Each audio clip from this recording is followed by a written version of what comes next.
Qui veut que sa vie chrétienne soit aidée? Alléluia. Ce message va aider notre vie chrétienne. On va apprendre une technique pour faire avancer notre vie chrétienne. Amen. Tu veux voir ta vie chrétienne avancer? Tu veux voir ta vie chrétienne aller de l'avant? Aujourd'hui, tu vas recevoir des informations qui vont t'aider à aller de l'avant. Alléluia. 1 Corinthiens chapitre 6. Une fois, je parlais avec une de mes filles, elle dit, ah, ce que Dieu dit là, c'est trop fort. J'ai dit, non, ce n'est pas ce que Dieu dit là qui est fort. C'est nous, on est dur. Amen. Tu ne peux pas dire à Dieu de diminuer pour lui. Là. Non, c'est nous, on doit changer pour nous. Alléluia. 1 Corinthiens chapitre 6, à partir du verset 9. Je vais lire jusqu'au verset 20, puis on va lire un autre passage dans le livre d'Hébreux. 1 Corinthiens chapitre 6, à partir du verset 9. 1 Corinthiens chapitre 6, à partir du verset 9, la Bible dit ceci. Ne savez-vous pas que les injustes n'hériteront point le royaume de Dieu? Ne vous y trompez pas. Ni les impudiques, ni les idolâtres, ni les adultères, ni les efféminés, ça veut dire les homosexuels, ni les infâmes, ni les voleurs, ni les cupides, ni les ivrognes, ni les outrageux, ceux qui parlent mal, ils crient, ils insultent, ni les ravisseurs n'hériteront le royaume de Dieu. Et c'est là ce que vous étiez, quelques-uns de vous. Mais vous avez été lavés, mais vous avez été sanctifiés, mais vous avez été justifiés au nom du Seigneur Jésus-Christ et par l'Esprit de notre Dieu. Verset 12. Tout m'est permis, mais tout n'est pas utile. Alléluia. Si tu vas en boîte de nuit, le portier ne va pas te chasser. Si tu as l'argent, tu peux payer le billet et entrer. Il ne va pas dire non, tu es chrétien, sors d'ici. Au contraire, il va prendre ton argent parce qu'il cherche l'argent. Tout m'est permis, mais tout n'est pas utile. Tout m'est permis, mais je ne me laisserai asservir par quoi que ce soit. Se laisser asservir par quelque chose, c'est devenir esclave de la chose. Amen. Et je dis souvent à certains chrétiens, il faut te tester toi-même. S'il y a des choses auxquelles tu dois faire toi-même, tu dois faire l'effort, même s'il n'y a pas de pression encore, tu dois faire l'effort d'abandonner ces choses pour dire non, je m'entraîne, je ne veux pas que ces choses dominent sur moi. Je ne vais laisser aucune chose dominer sur moi, sauf Dieu lui seul. Alléluia. Même des choses bénignes, c'est-à-dire des choses simples, qui ont l'air inoffensives. Amen. Tu ne peux pas être chrétien et puis être prisonnier de la télévision. Tu ne peux pas être chrétien et être prisonnier de la télévision. Je n'étais pas encore chrétien et je suis musicien. Et il y a une chaîne de musique que j'aimais particulièrement. La chaîne s'appelait MTV Base. Et c'était la chaîne qui fait le hip-hop. J'aimais beaucoup ce genre de musique. Mais je n'étais même pas encore chrétien. Qu'à un moment, je me suis rendu compte que je me laissais asservir par MTV Base. J'ai dû couper, sans même être chrétien. Amen. J'ai un ami qui est chrétien, qui est en France aujourd'hui, qui allait un jour acheter son paquet de cigarettes à la boutique. Il a acheté le paquet de cigarettes. Le même paquet de cigarettes qu'il achetait tout le temps. Il a retourné le paquet, puis il a vu dessus, Smoking Kills. Il dit, mais comment je peux dépenser de l'argent pour me tuer moi-même tous les jours? Et ce jour-là, il a pris le paquet de cigarettes, il a jeté ça par terre, il a écrasé, il a fini. Depuis ce jour, il n'a jamais pu fumer une seule cigarette. Il a refusé de se faire asservir. Amen.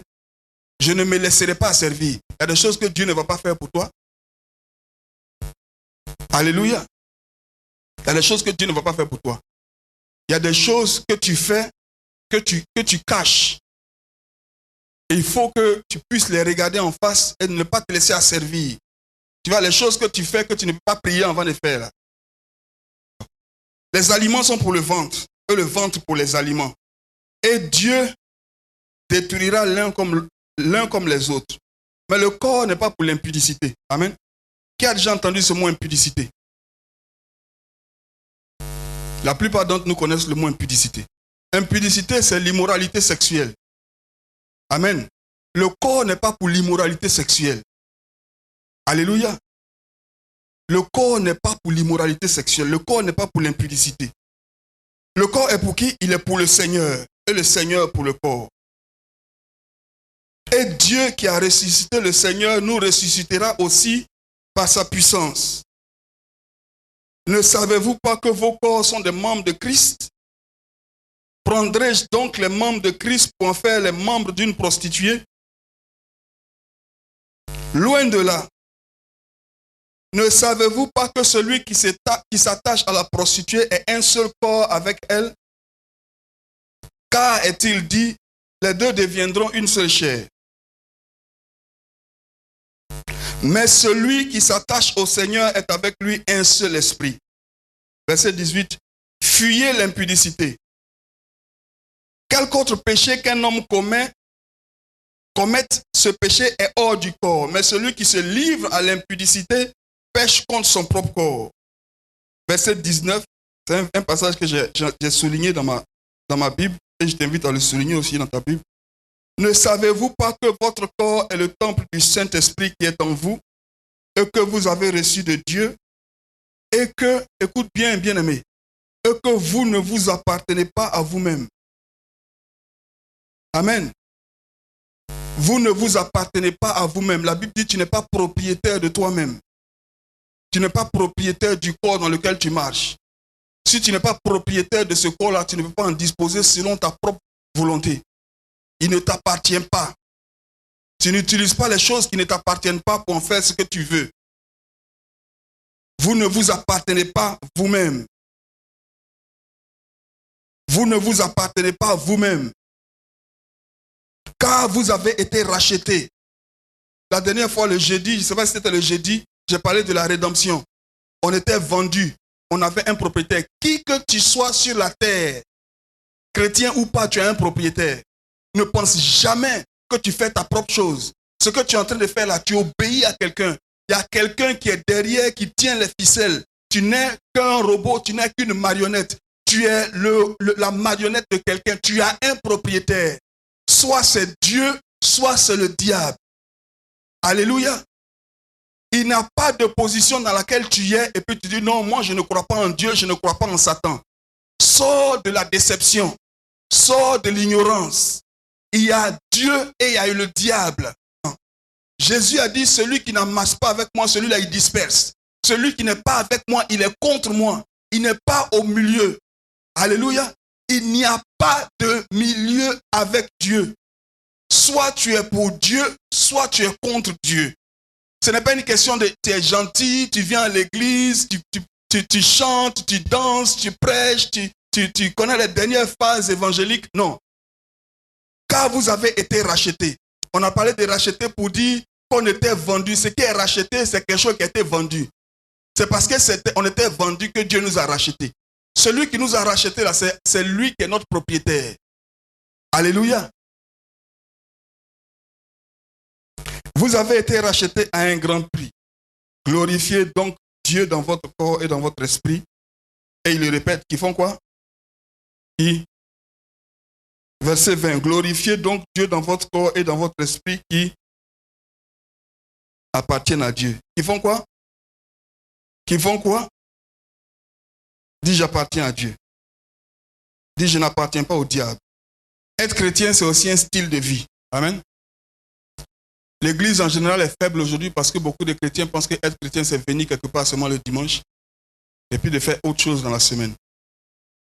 Amen. Mais être chrétien, c'est un style de vie. On va voir ça aujourd'hui. Un peu par la grâce de Dieu. Hébreux chapitre 12, on va lire les versets 1 et 2 et le verset 14. Versets 1 et 2, Hébreux chapitre 12. Il faut marquer ces passages. Quand tu seras à la maison, tu pourras les méditer. Hébreux 12, versets 1 et 2. Si tu es là, dis Amen. Nous donc aussi, puisque nous sommes environnés d'une si grande nuée de témoins, rejetons tout fardeau et le péché qui nous enveloppe si facilement et courons avec persévérance dans la carrière qui nous est ouverte, ayant les regards fixés sur Jésus, le chef et le consommateur de la foi, qui, en vue de la joie qui lui était réservée, a souffert la croix, méprisé l'ignominie et s'est assis à la droite du trône de Dieu. Amen. Je vais lire ça une fois encore. À la deuxième lecture, on va comprendre un peu mieux. Nous donc aussi, puisque nous sommes environnés d'une si grande nuée de témoins. Ouais, ici, il commence par dire donc. Ça veut dire que son discours a commencé avant ce chapitre. Dans le livre de Hébreux chapitre 11, et le chapitre précédent, il parle des gens que Dieu a utilisés.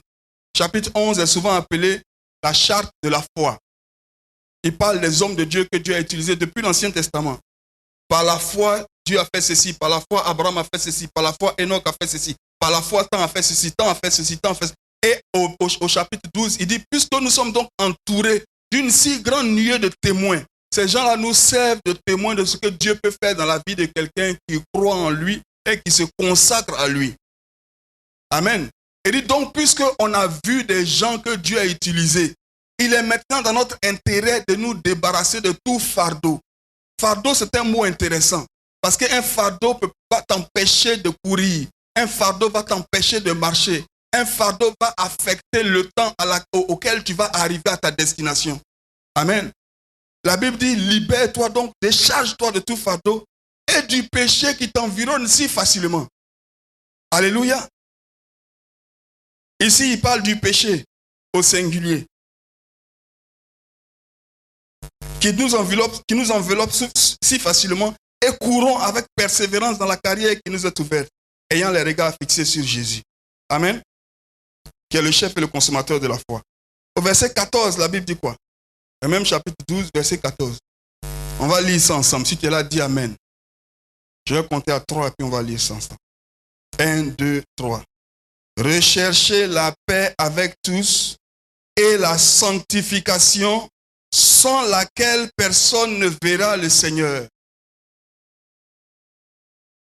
Recherchez la paix avec tous et la sanctification sans laquelle personne ne verra le Seigneur. Recherchez la paix avec tous et la sanctification sans laquelle personne ne verra le Seigneur. Alléluia. Dieu dit de rechercher quoi? La paix et la quoi? Qu'est-ce qu'il dit de la sanctification? S'il n'y a pas la sanctification, tu ne vas pas faire quoi? Tu vas voir le Seigneur, ça veut dire voir le Seigneur. Voir le Seigneur, ça veut dire voir la manifestation du Seigneur aussi. Donc ce n'est pas que le Seigneur n'est pas là. Mais c'est que toi, tu ne peux pas le voir. Maintenant, la manifestation du Seigneur, c'est quoi? C'est ce qu'on appelle souvent les bénédictions. Vous entendez souvent dans l'église, tu vas avoir ta bénédiction. Tu vas chercher ta bénédiction. Pour d'autres personnes, ça se traduit par des choses pratiques, des choses personnelles dans la vie selon les besoins des gens. Laisse-moi te donner un exemple. Le mariage. Si Dieu t'a béni avec le mariage, tu as vu le Seigneur. Tu as vu la manifestation du Seigneur. Tu as vu la manifestation de la bonté de Dieu. Si Dieu t'a béni avec un bon mariage, tu as vu la manifestation du Seigneur. Tu as vu la manifestation de la main de Dieu. Alléluia. Recherchez donc la paix et la sanctification sans laquelle tu ne pourras voir le Seigneur. Tu vois, si tu ne cherches pas la paix et tu ne cherches pas la sanctification, tu ne vas pas voir le Seigneur, tu vas voir le diable. Et tu vas recevoir les bénédictions de Satan. Mais si tu es quelqu'un qui cherche la sanctification, tu vas voir la main de Dieu. Tu vas voir la manifestation de la puissance de Dieu. Alléluia. Qu'est-ce que la sanctification? On entend souvent la sanctification. Qu'est-ce que c'est? La sanctification, ça ne veut rien dire d'autre que la séparation. Amen. La séparation. On va voir un passage dans le livre de Deutéronome, au chapitre 7. Deutéronome chapitre 7. Deutéronome chapitre 7, on va aller du verset 1 au verset 9. Deutéronome chapitre 7. Amen. Lorsque l'Éternel, ton Dieu, t'aura fait entrer dans le pays des Canaan, dont tu vas prendre possession, et qu'il chassera devant toi beaucoup de nations, les Hétiens, les Girgazéens, les Amoriens, les Cananéens, les Phérésiens, les Héviens et les Jébusiens. Ça, c'est des démons. Regardez-les, non? Alléluia. Mais est-ce que vous savez que c'est des démons? Vous ne savez pas que c'est des démons. Regardez, dans l'Ancien Testament, les choses étaient concrètes, elles étaient réelles, c'était les objets, ils étaient là. Mais ils étaient l'ombre des choses à venir. Amen. Ces choses, ce que ce passage dit là, ça parle directement à nous. Canaan dont Dieu parle ici là, c'est le salut qui est en Jésus-Christ. C'est la terre de la bénédiction, c'est la terre du repos. Jésus-Christ est le oui et l'amen de Dieu. C'est en lui qu'il y a toutes les bénédictions de Dieu. Dieu a eu plaisir en Jésus-Christ. Il a mis en Jésus-Christ la plénitude de la divinité. Jésus-Christ est notre Canaan. Amen. Donc Dieu dit, quand il t'a arraché de là où tu étais et il t'a mis dans les mains de Jésus-Christ, il t'a arraché des Jébusiens, des Girgasiens, tu connais ces gens-là? Ce sont les gros démons qui t'avaient enchaîné. Les démons qui t'empêchaient de voir la manifestation de Dieu. C'est ça. Et quand ce qu'on voit dans l'Ancien Testament, on voit ça de façon réelle. Mais avec nous, ça a un sens spirituel. Alléluia. Dieu dit, quand je vais t'arracher de la main de tes parents sorciers là.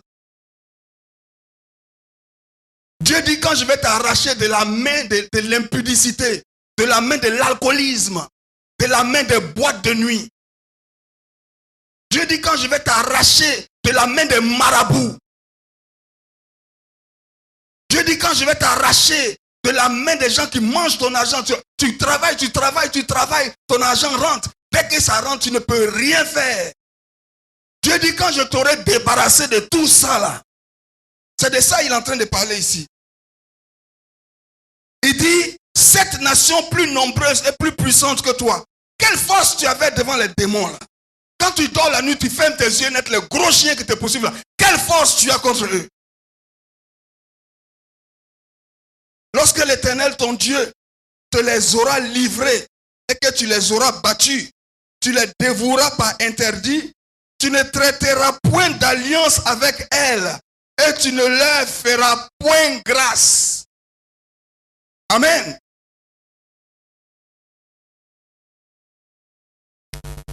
Ne regarde pas les magazines pornographiques. Ne fais point grâce à l'ennemi. Il ne faut pas lui faire une petite grâce. Fais attention à ce qui rentre dans tes oreilles. Ne livre pas tes oreilles à des conversations perverses. Ne fais pas grâce. Amen. Il dit, il ne faut pas leur faire grâce. Il dit, tue-les tous. Même si c'est un bébé, tue-le. Il ne faut pas lui faire grâce. Tu vois quelque chose qui ne t'appartient pas, comme ces 5 points, tu es volé. Tu voles. Tu voles. Tu ne contracteras point de mariage avec ces peuples. Tu vois, le mariage là, c'est l'amour, c'est dans le cœur. Amen. Dieu est en train de dire, il y a des choses d'avant là. Leur goût dans ton cœur là, ça doit se couper. Il faut circoncire ça. Il faut couper. Il faut couper. Tu vois, il y a des gens qui te rappellent les choses d'avant. Il y a des gens qui veulent t'amener dans les choses d'avant. Il y a des compagnies, tu dois couper. Parce que tu viens ici, tu vas à l'église, tu fais les choses de Dieu. Et puis tu arrives là-bas, on ne sait même pas si tu es chrétien. Amen. Est-ce que quelqu'un veut toujours voir sa vie chrétienne aller de l'avant? Mais les visages sont en train de changer. Alléluia. Alléluia. Non, mais c'est vrai, c'est la réalité, bien aimé. Il ne faut pas qu'on s'amuse.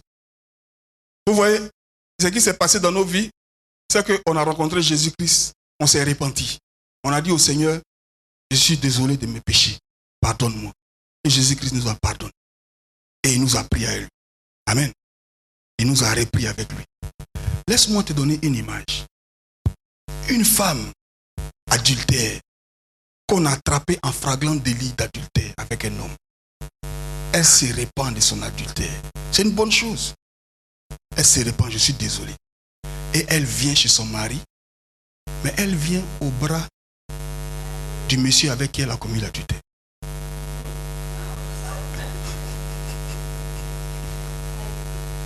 Alléluia. Non, il y a un an qui n'ont pas encore bien compris ce que c'est. Elle vient demander pardon à son mari au bras de son amant.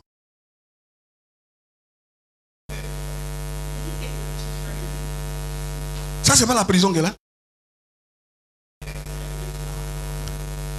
2 cadavres au moins vont mourir. Au moins 2. Si le monsieur ne se tue pas lui-même.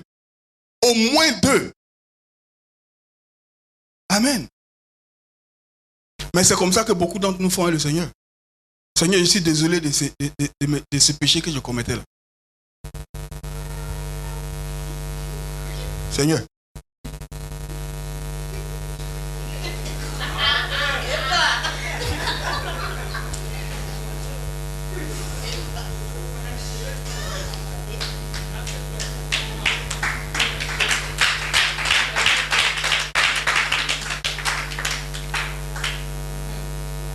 Alléluia. Et la même colère qu'un mari comme ça va expérimenter dans son cœur, la colère de Dieu est plus grave. Amen. La colère de Dieu est plus grave. Tu ne contracteras point de mariage avec ces peuples, tu ne donneras point tes filles à leurs fils, et tu ne prendras point leurs filles pour tes fils, car ils détourneraient de toi tes fils, qui serviraient d'autres dieux. Et la colère de l'Éternel s'enflammera contre vous. Il te détruirait promptement. Voici, au contraire, quelqu'un dit au contraire. Voici comment vous agirez à leur égard. Vous renverserez leur autel. Dis, je renverse leurs autels. Vous briserez leurs statues. Dis, je brise leurs statues. Vous abattrez leurs idoles. Dis, j'abats leurs idoles. Et vous brûlerez au feu leurs images taillées. Dis, je brûle au feu leurs images taillées. Alléluia. Voici le verset qui m'intéresse, le verset 6. Car tu es un peuple saint pour l'Éternel ton Dieu. L'Éternel ton Dieu t'a choisi pour que tu fusses un peuple qui lui appartient entre tous les peuples qui sont sur la face de la terre. Écoute encore. Ce n'est point parce que vous surpassez en nombre tous les peuples que l'Éternel s'est attaché à vous et qu'il vous a choisi. Car vous êtes le moindre de tous les peuples. Alléluia. Dieu dit, tu n'étais rien. Ce n'est pas parce que tu étais quelque chose. Tu n'étais rien. Mais parce que l'Éternel vous aime. Parce qu'il a voulu tenir le serment qu'il a fait à vos pères. L'Éternel vous a fait sortir par sa main puissante. Il vous a délivré de la maison de servitude, de la main de Pharaon, roi d'Égypte. Tu connais Pharaon? Pharaon, ce n'est pas un roi seulement. Hein? Pharaon, c'est Satan. Pharaon, on l'adore. Dieu t'a arraché de la main de Pharaon. Alléluia. Vous n'avez rien vu encore, mais il faut prier, il faut jeûner pour que le Seigneur te donne au moins une petite révélation de la gloire à venir. Alléluia. Les yeux n'ont pas encore vu, les oreilles n'ont pas encore entendu, il n'est pas encore monté au cœur de l'homme ce que Dieu a pour ceux qu'il aime. Laissez-moi vous dire ça autrement. Les yeux n'ont pas encore vu, les oreilles n'ont pas encore entendu, il n'est pas encore monté au cœur de l'homme ce que Satan a pour ceux qu'il aime. Un jour, il n'aura pas de deuxième chance. Sache donc que c'est l'Éternel ton Dieu qui est Dieu. Ce Dieu fidèle garde son alliance et sa miséricorde jusqu'à la 1000e génération envers ceux qui l'aiment et qui observent ses commandements. Mais il use de représailles envers ceux qui le haïssent et il les fait périr. Amen. Il y a beaucoup de gens que j'entends souvent, même ici, dans notre église ici, et aussi ailleurs. Et je suis sûr que vous avez entendu ça déjà. Il y a beaucoup de gens que j'entends souvent parler, qui disent Dieu ne regarde pas ce qu'on fait. Vous avez entendu ça? Dieu ne regarde pas. Oh, merci Seigneur de ce que tu ne regardes pas ce qu'on fait. Amen. Vous avez déjà entendu ça, non? Il y en a qui pensent que Dieu n'est pas préoccupé par ce que tu fais. Tu veux te donner une excuse. Regarde, Dieu dit que chaque mot qui est sorti de ta bouche, tu devras rendre compte pour chaque mot. Pour chaque pensée qui est passée dans ta tête, dans ton cœur. Pour chaque pensée, Dieu va te faire asseoir. Et tu vas te rappeler de chaque mot, de la situation, de la circonstance, du jour. Tu vas te rappeler de chaque sentiment quand tu regardais. tu vas te rappeler de chaque chose et ça sera clair. Et Dieu dit, il va te juger pour chaque mot. Un Dieu qui va te juger pour chaque mot, il n'est pas préoccupé par tes actions sur la terre. Non, Dieu est préoccupé par ce que tu penses. Dieu est préoccupé par ce que tu regardes. Dieu est préoccupé par ce que tu dis. Dieu est préoccupé par là où tu vas. Dieu est préoccupé par ce que tu portes. Dieu est préoccupé par qui sont tes amis. Dieu est préoccupé même par ce que tu manges. Dieu est préoccupé par tout ce que tu fais. Il n'y a pas un seul aspect de ta vie auquel Dieu ne s'intéresse pas. Dieu s'intéresse à toute ta vie. Si Dieu n'est pas préoccupé par ce qu'on fait, pourquoi, dites-moi dans la Bible, pourquoi il y a tant d'exhortations à la vie chrétienne pratique? Pourquoi Paul dit ceux qui volaient ne volaient plus? Ceux qui mentaient ne mentaient plus? Pourquoi Paul dit Marie, aimez vos femmes, femmes soyez obéissantes? Pourquoi Paul dit fuyez l'impudicité? Pourquoi toutes ces choses si Dieu ne s'intéresse pas à ce que nous faisons? Si, bien-aimé, Dieu s'intéresse à ce que tu fais tous les jours. Dès que tu te réveilles, Dieu s'intéresse à ce que tu fais jusqu'à ce que tu ailles dormir. Quand tu dors, Dieu s'intéresse à ce que tu fais encore. Alléluia. Et tu vois, Dieu ne nous dit pas d'être saint à cause de lui. Lui, il est déjà saint. Dieu nous dit d'être saint à cause de nous-mêmes. C'est pour nous-mêmes que Dieu nous dit d'être saint. Parce que c'est à notre avantage. C'est pour nous-mêmes que Dieu nous exhorte à la sanctification. Alléluia. Il y a des choses, même, on n'a pas besoin de la Bible. L'alcool, là, c'est pas bon. La drogue, là, c'est pas bon. La cigarette, alors, on ne parle pas. Il y a des gens qui pensent que ce qu'on fait n'intéresse pas Dieu. Mais Dieu est préoccupé par nos actions. Dieu est préoccupé par nos actions. Regarde, ta conduite peut plaire à Dieu ou ta conduite peut déshonorer Dieu. Tu peux avoir une conduite qui plaît à Dieu ou tu peux avoir une conduite qui déshonore Dieu. La Bible dit, n'attristez pas qui? Le Saint-Esprit qui est en vous. Amen. Ça veut dire qu'il y a des choses que tu peux faire, penser, dire, qui vont rendre le Saint-Esprit quoi? Ils vont le rendre mécontent, triste. Le Saint-Esprit, c'est Dieu. Il est Dieu en nous. Donc, ce que nous faisons, ce que nous disons, c'est notre attitude, notre action, nos paroles de tous les jours peuvent soit honorer Dieu ou déshonorer Dieu. Alléluia. Tu as vu, Dieu a dit à Satan, il a dit, est-ce que tu as considéré mon serviteur Job? Parce qu'il a vu en Job quelqu'un qui l'honore. Il dit, est-ce que tu as considéré mon serviteur Job?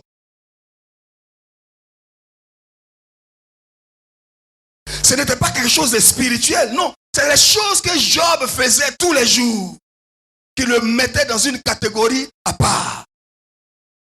Non, bien-aimé, détrompons-nous. Enlève ça dans ta tête dès aujourd'hui. Ce que tu fais, Dieu regarde. Ce que tu dis, Dieu entend. Ce que tu penses, Dieu voit. Même une fourmi noire dans un coin noir, sur un caillou noir, Dieu la voit. La Bible dit, qui pourra monter à la montagne de l'Éternel? Amen. Ça c'est quel psaume? Psaume 24. Qui pourra monter à la montagne de l'Éternel? Qui s'élèvera jusqu'à son lieu saint? Verset 4. Celui qui a les mains innocentes et le cœur pur. Celui qui ne livre pas son âme au mensonge et qui ne jure pas pour tromper. Il aura la bénédiction de l'Éternel, la miséricorde du Dieu de son salut. Voici le partage. Voilà le partage de la génération qu'il invoque, de ceux qui cherchent ta face, de Jacob. Amen. Qui montera à la montagne de l'Éternel? Est-ce que c'est tout le monde? Qui montera à la montagne de l'Éternel? Est-ce que c'est tout le monde? Ce n'est pas tout le monde. C'est seulement ceux qui. C'est seulement ceux qui.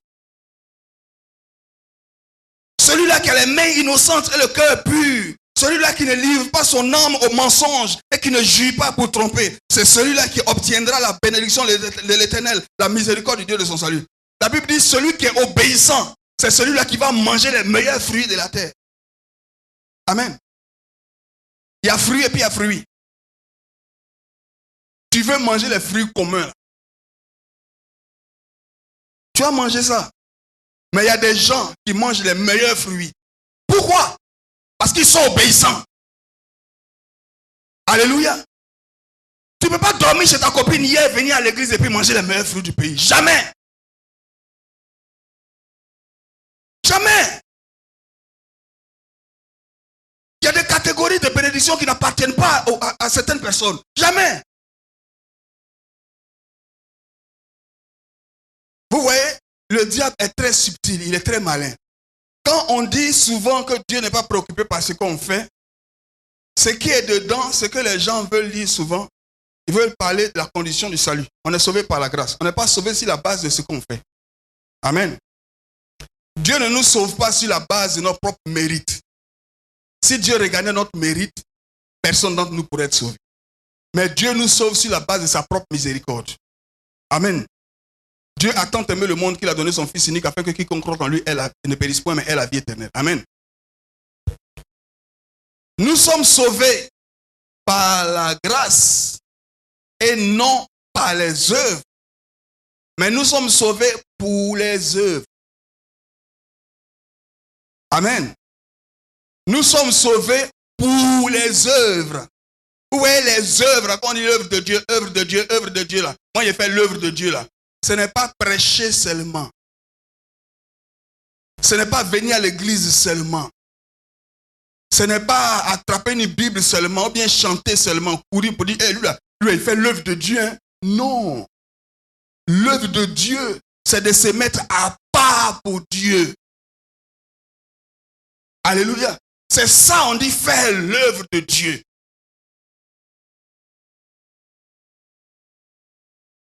Amen. Nous sommes sauvés par la grâce. Mais la grâce qui nous sauve là, c'est elle qui nous enseigne à vivre dans la piété. C'est la grâce qui nous enseigne à manifester des œuvres. S'il n'y a pas des œuvres, alors tu peux mettre en question le salut. Voilà le message de Jacques. Quand Jacques dit on est sauvé par la foi et les œuvres aussi, il n'est pas en train de dire que les œuvres en tant que telles jouent un rôle essentiel dans le salut. Non, les œuvres n'ont pas de place dans le salut parce que ça c'est déjà clair dans la Bible. Mais Jacques est en train de nous dire que sur la base de tes œuvres, tu peux évaluer ton salut. C'est-à-dire que toi, chrétien, tu peux être en train de t'arrêter pour dire, ah, moi, est-ce que j'ai dit ici chrétien, puis ici encore dans ça.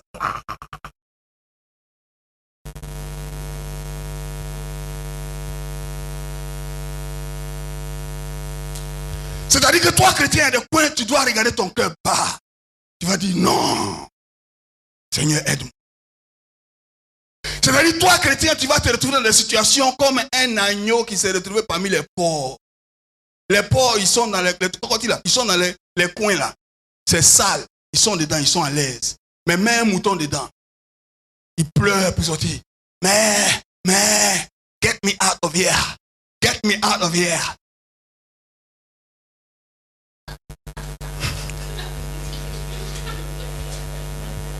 Alléluia. Mais il y a des moutons.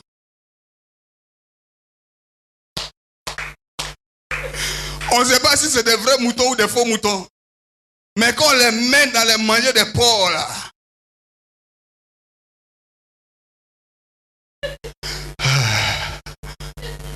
Il y avait ça la vie, il ne savait pas.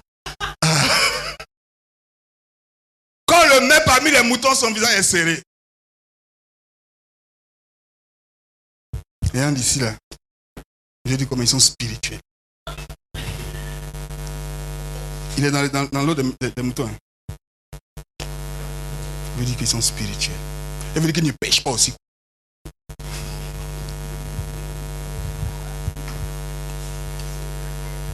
Alléluia. On ne peut pas influencer le monde si on est pareil au monde. Tu ne peux pas influencer quelqu'un si vous êtes... Tu vois, tu perds ton temps et puis tu détruis quelqu'un. Parce que quelqu'un, il réfléchit, il dit, hey, cette affaire de chrétien là, est-ce que c'est vrai? Est-ce que Dieu change vraiment les vies? Est-ce que c'est vraiment vrai? Et puis il voit, oh, j'ai rencontré une fille là, elle dit elle est chrétienne. Ah, on voit. Et puis il s'en va. Et puis il trouve que tu es floco. Floco, il n'y a rien en toi. Tu es empty, moist,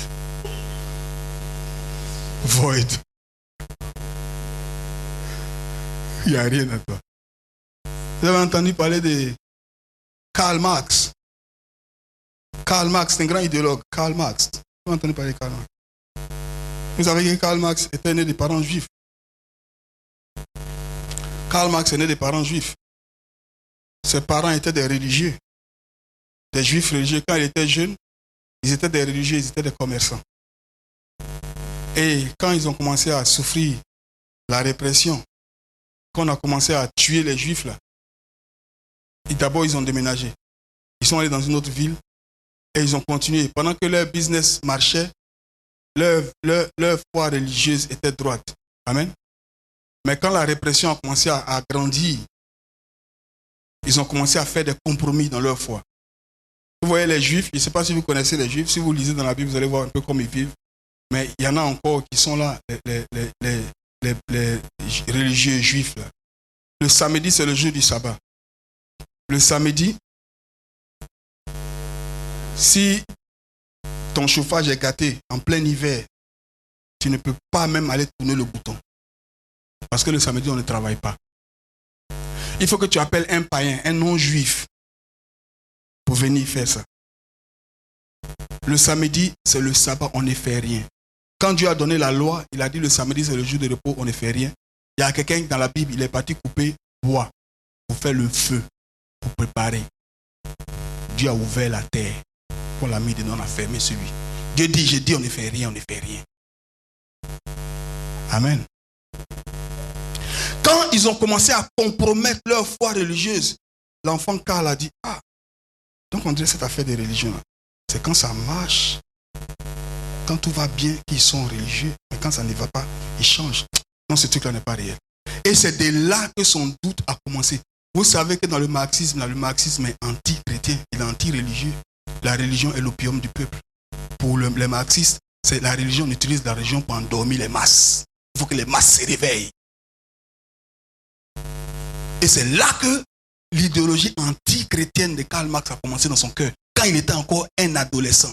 Pourquoi? Parce qu'il a eu une mauvaise influence. Quelqu'un cherche Jésus de tout son cœur, de toute son âme. La seule chrétienne, le seul chrétien avec qui il est rentré en contact, c'est toi. Mais quand tu es avec cette personne, tu es plus païen que lui.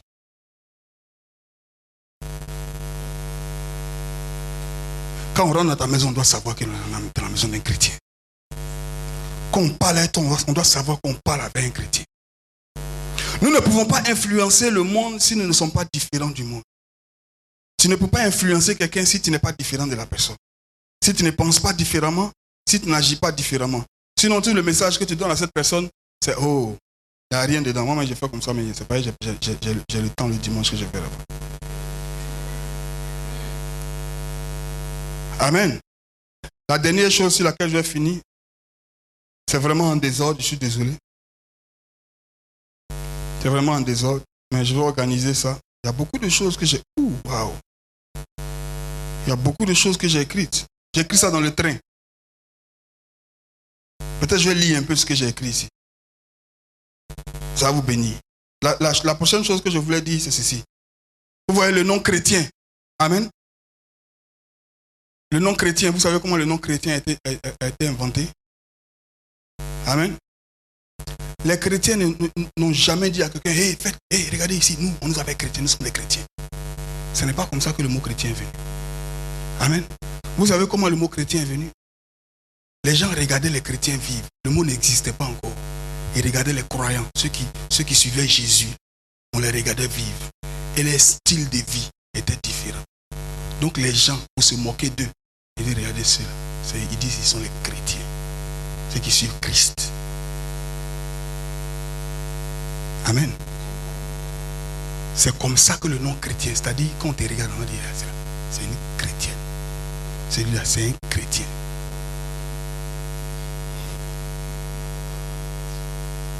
Celle-là, elle ne va pas en boîte. Il faut la laisser. C'est une chrétienne. Celle-là, chercher. elle va le dire à son pasteur.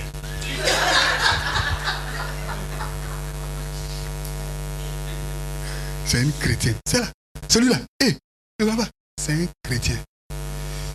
Avant, je travaillais dans un coin, une campagne, Jubilee 2000, campagne pour annuler la dette. Puis j'ai rencontré une fille, une jeune espagnole.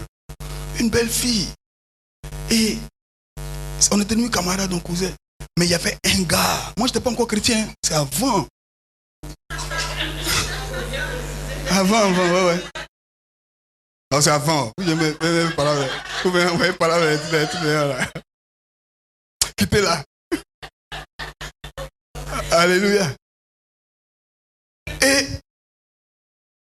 on causait. Maintenant, elle dit Andrew, elle dit tu connais Andrew. Il y avait un jeune blanc qui travaillait dans le coin. Elle dit tu connais Andrew. Elle dit je connais Andrew. Elle dit Andrew c'est un chrétien. J'ai dit toi tu es chrétien. Elle dit non moi je ne suis pas chrétien mais Andrew là c'est un chrétien. J'ai dit mais comment tu sais? Elle dit Andrew c'est un chrétien. Elle dit Andrew c'est un chrétien. J'ai dit mais comment? Elle dit Andrew et moi on est partis dans la chambre. Andrew et moi on s'est roulé sur le lit, on a tourné. J'ai dit Andrew dit non tu n'es pas ma femme. Elle dit Andrew dit moi je suis chrétien. La fille dont elle parle là, elle n'est pas vilaine. Hein? Et j'ai dit Andrew l'a marqué. Et puis Andrew m'a marqué. Moi je ne connaissais jamais Andrew. Je connais son nom du cap. Elle dit tu connais Andrew? J'ai dit oui Andrew, je connais Andrew. Elle dit Andrew, elle n'est pas comme vous, Andrew c'est un chrétien. Elle dit moi j'aime Andrew. Mais Andrew dit si je ne suis pas chrétien, il n'y a rien de moi. Et moi je dis souvent, surtout aux filles auxquelles je parle souvent, je leur dis souvent, je vous dis ce que je leur dis souvent. Je leur dis écoutez, moi je suis un homme. Et je vous parle du cœur d'un homme. Si tu t'es donné à un homme avant le mariage, il n'y a plus rien. Alors, une chose à laquelle il va s'attendre. Si tu t'es donné à un homme, il va te mettre de côté puis il va chercher sa femme. Il va chercher quelqu'un qui va faire battre son cœur. Moi, je suis un homme. Oui. Si tu t'es donné à un homme, il va te mettre de côté et puis il va chercher sa femme. Et puis toi, ça sera en cas de cas. C'est la vérité. Et si tu le donnes, il va chercher quoi? Mais si tu veux faire battre le cœur d'un homme et le rendre zinzin, tu lui dis mon frère, je t'aime trop. Je t'aime trop. Viens, allons à l'église, j'ai dit à mon pasteur.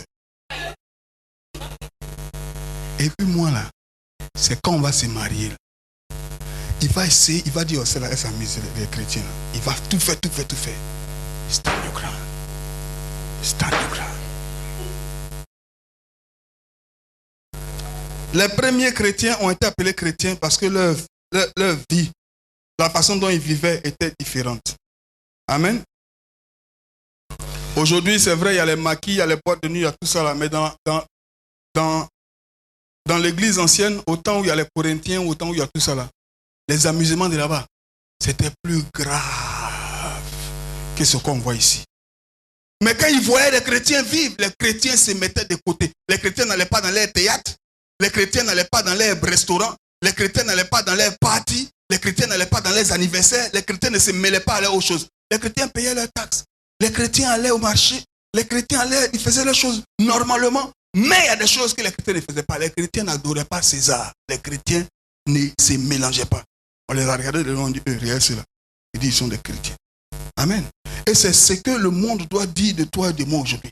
Regardez Dino, il dit les chrétiens. Regardez Fabien, il dit les chrétiens. Regardez Priva aussi est chrétien. Regardez lui aussi dit les chrétiens. Oui, je suis chrétien. Je suis chrétien, je suis un enfant de Dieu. Je ne suis pas un enfant du diable. Je marche comme un enfant de Dieu et non comme un enfant du diable. Et si tu te résous à marcher comme ça dans ton cœur, bien aimé, quelquefois tu vas trébucher. Mais la main de Dieu sera toujours là pour te relever. Et tu vas marcher et tu vas voir la main de Dieu dans ta vie. Tu vas voir le royaume des cieux. Tu vas voir la promesse de Dieu dans ta vie. Peut-être que c'est ça qui retarde la promesse de Dieu dans ta vie. Tu vas voir la promesse de Dieu se réaliser dans ta vie. Alléluia. Si une église est remplie de gens qui aiment le Seigneur et qui se mettent à part pour le Seigneur, le feu va s'allumer dans cette salle et vous allez voir que le monde entier va venir. Regardez pour dire, on a entendu qu'il y a quelque chose qui se passe ici. Alléluia. On peut emmagasiner les enseignements. ne se risque pas à être chrétien. On ne va jamais arriver.